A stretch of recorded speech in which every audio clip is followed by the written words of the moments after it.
SSC জিডিতে তোমাদের cut off নিয়ে অনেকেরই ডাউট আছো। আজকে একটা ভিডিওর মাধ্যমে কাট অফ সম্পূর্ণভাবে বিস্তারিত করে দেবো, তোমরা বুঝে যাবে যে তোমাদের কত নাম্বার থাকলে ফাইনালি তোমরা কিন্তু সিলেকশন হবে। দেখো তোমাদের অনেকেরই নাম্বার আছে হয়তো 80, সে জেনারেল ডিস্ট্রিক্ট থেকে বিলং করছে, অনেকের আছে কিন্তু 80 বর্ডার ডিস্ট্রিক্ট থেকে বিলং করছে, আবার অনেকের আছে 80 সে নকশাল ডিস্ট্রিক্ট থেকে বিলং করছে। অ্যাকচুয়ালি ডাকটা কে পাবে, দেখো তোমাদের তিনটে আমি ক্যাটাগরি বললাম, এবং যে কোনো ডিস্ট্রিক্ট থেকে সেটা ইডাব্লিউএস হতে পারে। জেনারেল ডিস্ট্রিক্টের ইডাব্লিউএস হয় বা বর্ডার ডিস্ট্রিক্টের ইডাব্লিউএস হয়, কিন্তু জেনারেল ডিস্ট্রিক্টের ইডাব্লিউএস একটু প্রায়োরিটি কম পাবে, বাট বর্ডার ডিস্ট্রিক্টে তারা কিন্তু একটু প্রায়োরিটি বেশি পাবে। দেখো তোমাদের অনেকের বলছো দাদা আমি জেনারেল ডিস্ট্রিক্টের আমার 70 আছে, আমি গাউন্ডে ডাক পাবো। দেখো আমি ওপেন তোমাদের নর্মালাইজেশনের পর কিন্তু কাউন্টিং করে দেখলাম, আমি প্রতিদিন কমিউনিটিতে কিন্তু ভোট করছি, বাট প্রতিজন কিন্তু আমাকে কমেন্ট করছে, তুমিও কমেন্ট করো তোমার কত করে নাম্বার এসছে, বাট কমেন্টের উপর সার্ভে করে আমি কিন্তু আজকে ফার্স্ট একটা তথ্য দিচ্ছি, তোমরা বিষয়টা ভালো করে বোঝো।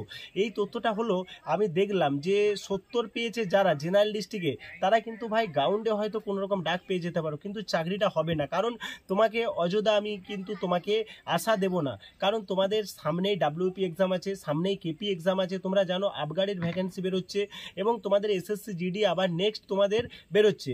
বাট তুমি কিন্তু এটা নিয়ে বেশি চিন্তিত থেকো না, কারণ 70 মানে তুমি হয়তো অনেকে 75 পেয়েছে জেনারেল ডিস্ট্রিক্টে, বা 80ও পেয়েছে, 80তে কিন্তু কেউ চাকরি পাবে না, আমি এটা ফাইনালি বলে দিলাম। মন গড়া হয়তো তোমার অনেকে আমাকে কমেন্ট করলে দাদা আমি 80 পেয়েছি, তোমার হয়তো শুনতে ভালো লাগবে কথাটা যে আমি 80তে দাদা চাকরি পাবো জেনারেল ডিস্ট্রিক্টের। না ভাই, 80তে কিন্তু তুমি চাকরি পাবে না, তুমি নেক্সট ভ্যাকেন্সির জন্য তৈরি হও, বা নেক্সট তুমি কিন্তু প্রস্তুতি হয়ে যাও।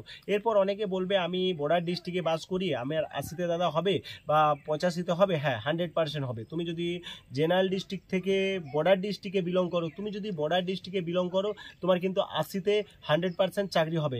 বাট তুমি কিন্তু জেনারেলদের মতো নিজেকে কিন্তু এতটা দুর্বল করে ফেলো না, কারণ জেনারেলদের ভ্যাকেন্সিটা কম আছে এবং বর্ডারদের ভ্যাকেন্সিটা তুলনামূলক অনেক বেশি আছে। বাট বর্ডার ছেলেমেয়েরা সবসময়ের জন্য এনার্জি ফুল রাখো, তোমরা চেষ্টা করবে তোমাদের লক্ষ্যে পৌঁছানোর জন্য। তার জন্য কিন্তু প্রচণ্ড গরম, তোমরা এখন প্রায় গাউন্ড প্র্যাকটিস করে দাও। অনেকে বলবে দাদা কত নাম্বার থাকার পর আমি গাউন্ডে ছুটতে যাব, বাট গাউন্ডে দৌড়াতে যাচ্ছি, মনের কনফিডেন্স পাচ্ছি না, এরকম প্রশ্ন অনেকে করছে, অনেকে আমাকে ফোন করছে, মেসেজ করছে, বাট অনেকেই আমাকে করছে। তোমাদের উদ্দেশ্যে বলছি, দেখো তোমাদের যদি মনে এরকম ডাউট হয় না বর্ডার ডিস্ট্রিক্টের ছেলে মেয়েদের, আমার 80-85 আছে, আমি গাউন্ডে দৌড়াতে যাচ্ছি, নেক্সট কোনো ভাইয়ের যে তোমার সাথে দৌড়াচ্ছে তার 110 আছে, তাহলে মনে হয় আমার হবে না। হয়তো 110 যে ছেলেটা আছে সে হয়তো দেখো গাউন্ড এত ভালো পারতো না, সে হয়তো প্র্যাকটিস করেও গাউন্ড কমপ্লিট করতে পারলো না। তোমার 80 নাম্বার থেকেও তুমি কিন্তু গাউন্ড এত মনে জোর দিয়ে প্র্যাকটিস করলে না, তুমি কিন্তু চেষ্টা করলে গাউন্ড পাস করে যেতে পারতে। তুমি সেই চেষ্টাটাকে 100% না দিয়ে তুমি কিন্তু আবার গাউন্ডে ফেল করে গেলে, দেখা গেল যে তোমার 84, 85 বা 88 নাম্বারে সে একজন চাকরি পেয়ে যাচ্ছে। বাট তুমি সেদিন আফসোস করবে যে আমি যদি মনের জোর বা দাদার এই ভিডিও দেখে গাউন্ডে যেতাম, তাহলে হয়তো আমারও চাকরিটা হয়ে যেত। ভাই বোনের কাছে আমার একটাই রিকোয়েস্ট, অ্যাজ একজন স্যার হিসাবে তোমরা দুর্বল তো হবেই না, কারণ অনেক স্যার বলবে, অনেক বন্ধু বলবে, অনেক বান্ধবী বলবে, তারা বলবে যে ভাই 80, 85, 90 চাকরি হবে না বর্ডারদের জন্য, কারণ 80, 85, 90 বাংলায় এক্সাম, বাট এক্সামে সবাই ভালো পরীক্ষা দিয়েছে। বাংলা মানে জানিস, বাংলা মানে তো সবাই মাতৃভাষা পড়তে পারে।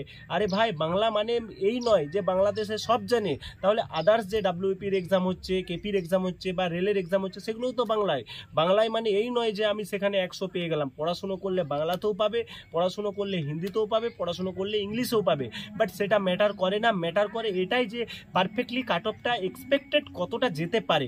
আমি এক্সপেক্টেড তোমাদের বলে দিচ্ছি 70 যদি থাকে বর্ডার ডিস্ট্রিক্ট গাউন্ড করো, আমি তোমাদের বলছি 70 যদি থাকে গাউন্ড করো, 75 যদি থাকে গাউন্ড করো, তোমরা প্রত্যেকে গাউন্ডে ডাক পাবে। বর্ডার, নকশাল, ইডাব্লিউএস প্রত্যেককে আমি বলছি ভাই তোমরা গাউন্ডে যাও। বর্ডারদের যাদের 55, 60, 65, 70, 75 যাদের আছে, তোমরা প্রত্যেকেই গাউন্ডে যাও। অ্যাজ একজন টিচার হিসাবে আমি তোমাদের গ্যারান্টি দিচ্ছি। এরপর তোমরা বলবে যে জেনারেলদের জন্য দাদা কিছু বলুন। জেনারেলদের জন্য ভাই 70, 80, 85তে চাকরি হবে না। তোমার যদি 90, 100, 110 থাকে, তুমি একদম মন প্রাণ দিয়ে গাউন্ড করো, 100 দিয়ে দিয়ে শরীরে তুমি গাউন্ড করো, তুমি দেখো গাউন্ডে সাকসেস হলে তুমি কিন্তু চাকরিটাও পেয়ে যাবে, আমি তোমাকে গ্যারান্টি দিচ্ছি। সো তোমরা প্রত্যেকেই কিন্তু আমার চ্যানেলে সাথে থাকো, আমার চ্যানেলে প্রত্যেকেই কিন্তু ফলো করো। তোমরা আমাকে অনেক ভালোবাসা দিয়েছো, কম দিনে 5000 সাবস্ক্রাইবার পূরণ হয়ে গেছো। 5000 সাবস্ক্রাইবার না, 5000 আমার ভাই বোন, তারা কিন্তু আমাকে ফলো করে, আমাকে ভালোবাসে, আমাকে ভক্তি করে, আমাকে সম্মান করে। প্রত্যেকের কাছেই কিন্তু আমি সত্যি খুব হ্যাপি যে আমাকে এতটা তোমরা ভালোবাসা দিয়েছো। তোমাদের ভালোবাসা দেখে আমি আর ভিডিও না করে থাকতে পারছি না। কন্টিনিউ তোমরা সন্ধ্যে 7টায় ভিডিও পাবে আমার চ্যানেলে। তোমরা কত করে নাম্বার পাচ্ছ আমাকে কমেন্টে জানাও। তোমাদের কমেন্টের উপরে কিন্তু সার্ভে চলছে, কমেন্ট অবশ্যই করবে, একটা করে লাইক করো দাদার এই চ্যানেলে। লাইকের মাধ্যমে বোঝাবে তোমরা আমাকে কতটা ভালোবাসো। So thank you. আমি তোমাদের নেক্সট ভিডিও পার্ট ওয়াইজ আনবো, তোমাদের এক্সপেক্টেড ধারণা দিয়ে আমি বুঝিয়ে দিচ্ছি। গাউন্ডে পাঠাচ্ছি, গাউন্ডের ভিডিও আমি তোমাদের বলে দেবো, গাউন্ড কবে হতে পারে, রেজাল্ট কবে ফাইনালি বেরোতে পারে, সম্পূর্ণ বিস্তারিত আমি বলে দেবো। চ্যানেলের সাথে দেখো।